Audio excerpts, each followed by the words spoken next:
आषाढ़ मास रविवार की व्रत कथा। जय श्री गणेशाय नमः। ओम सूर्य देवाय नमः। नमस्कार।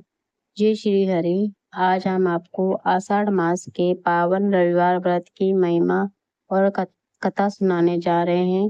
धार्मिक मान्यता की आषाढ़ मास के रविवार को भगवान सूर्य नारायण का व्रत एवं पूजन करने से आरोग्य व यश, धन, संतान, सुख और जीवन में सफलता प्राप्त होती है। जो श्रद्धा पूर्वक इस कथा का श्रवण करता है उस पर सूर्य देव की कृपा अवश्य सदैव बनी रहती है।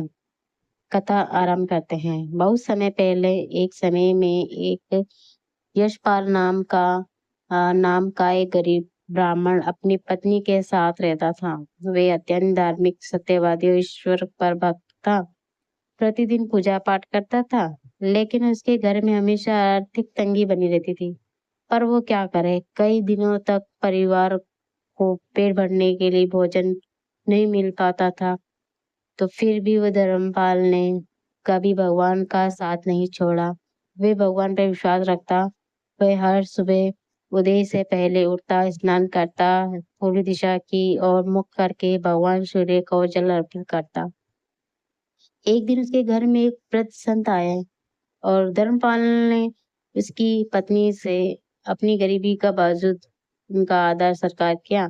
संत उसकी सेवा से प्रसन्न होते हुए बोले, हे बस तुम्हारी दरिद्रता समाप्त हो सकती है। आषाढ़ मास में अगर प्रत्येक रविवार को अब तुम सूर्य नारायण का व्रत करोगे, श्रद्धा से उन्हें आराध्य दोगे, लाल पुष्प अर्पित करोगे, गुड़ गेहूं का दान करोगे और व्रत करोगे और कथा भी सुनोगे, सूर्य देव अवश्य प्रसन्न होंगे।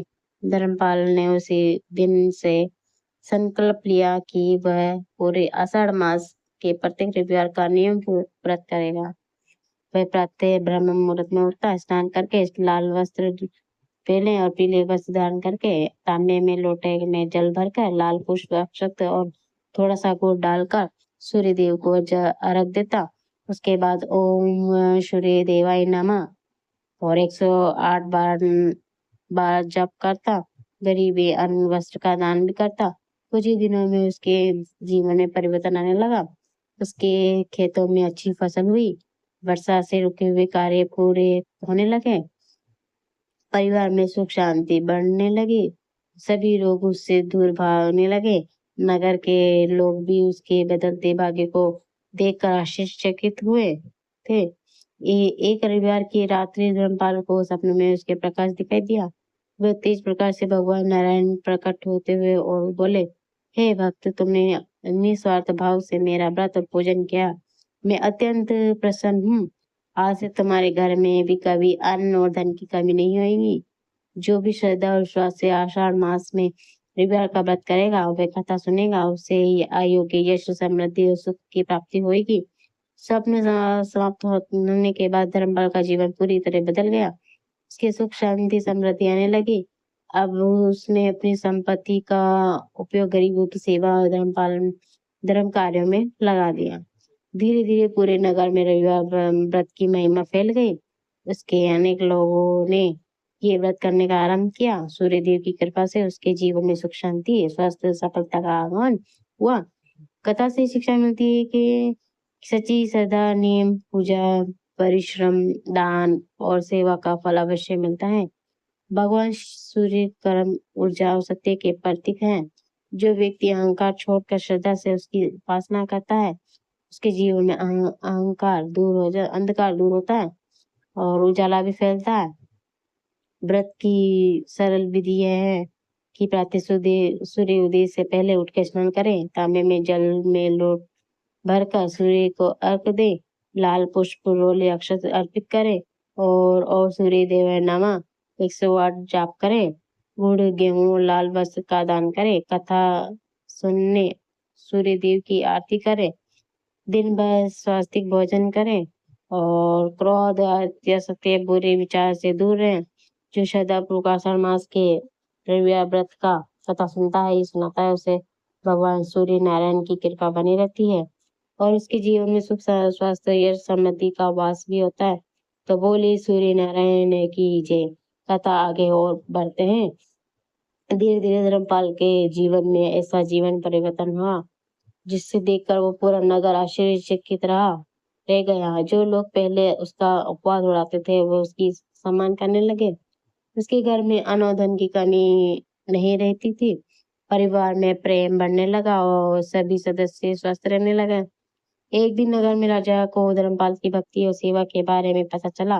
राजा ने उसे राजभोग में बुलाया, राजसभा में, और उसकी सत्यनिष्ठा, निर्मलता और धर्मपरायण से प्रसन्न होकर उससे धर्म राजकोष की देखभाल करने का महत्वपूर्ण कार्य सौंप दिया। धर्मपाल ने उसे पूरी धर्म ईमानदारी से निष्ठा से निभाया और मेहनत और भगवान सूर्य नारायण की कृपा से राज्य में सुख समृद्धि बढ़ने लगी। कुछ समय बाद वो नगर में भयंकर सूखा पड़ गया। खेत सूखे गए, तालाब खाली हो गया और लोग चिंतित हो उठे। धर्मपाल ने नगरवासियों से कहा, आप सब मिलकर भगवान सूर्य नारायण की आराधना करें, दान पुण्य और सच्चे मन से प्रार्थना करें। अगले रविवार सभी लोगों ने व्रत रखा, सूर्य देव को अर्घ्य दिया, श्रद्धापूर्वक व्रत कथा सुनी। कहते हैं कि भगवान सूर्य नारायण उसकी भक्ति से प्रसन्न हुए। कुछ ही दिनों बाद अच्छी वर्षा हुई, खेत में फिर से हरे भरे हो गए और नगर में खुशहाली लौट आई। उस रात रामपाल को फिर से सपने में भगवान सूर्य नारायण ने से दर्शन दिए। सूर्यदेव ने कहा, हे भक्त, जो मनुष्य श्रद्धा और सत्य से सेवा के साथ आषाढ़ मास के रविवार का व्रत करता है, उसे मैं उत्तम स्वस्थ, तेज, यश और समृद्धि का आशीर्वाद देता हूँ। जो इस कथा को स्वयं सुनता है और दूसरों को सुनाता है, उसके इस परिवार पर मेरी कृपा हमेशा बनी रहती है। सुबह उठकर धर्मपाल ने ये दिव्य सबने सभी नगरवासियों को सुनाया। उसके बाद नगर के प्रत्येक घर में रविवार व्रत की परंपरा शुरू हो गई।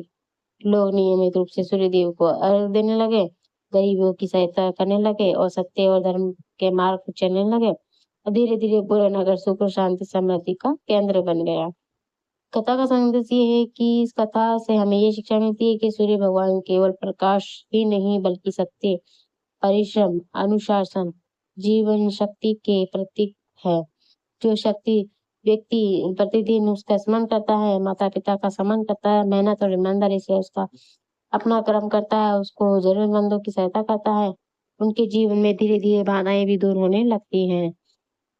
जो श्रद्धा आषाढ़ मास के रविवार व्रत की कथा सुनता है, पढ़ता है, दूसरों को सुनाता है और भगवान सूर्य नारायण की कृपा श्रद्धा बनी रहती है और उसके जीवन में सुख, स्वास्थ्य, यश और समृद्धि का वास होता है।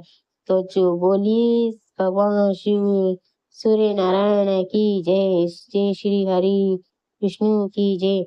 कथा में कोई त्रुटि हो तो क्षमा करें और कथा को पूरी सुनने मात्र से होती है पूरी इच्छा पूरी। और लाइक करें, शेयर करें, कमेंट में जय श्री हरि लिखना ना भूलें।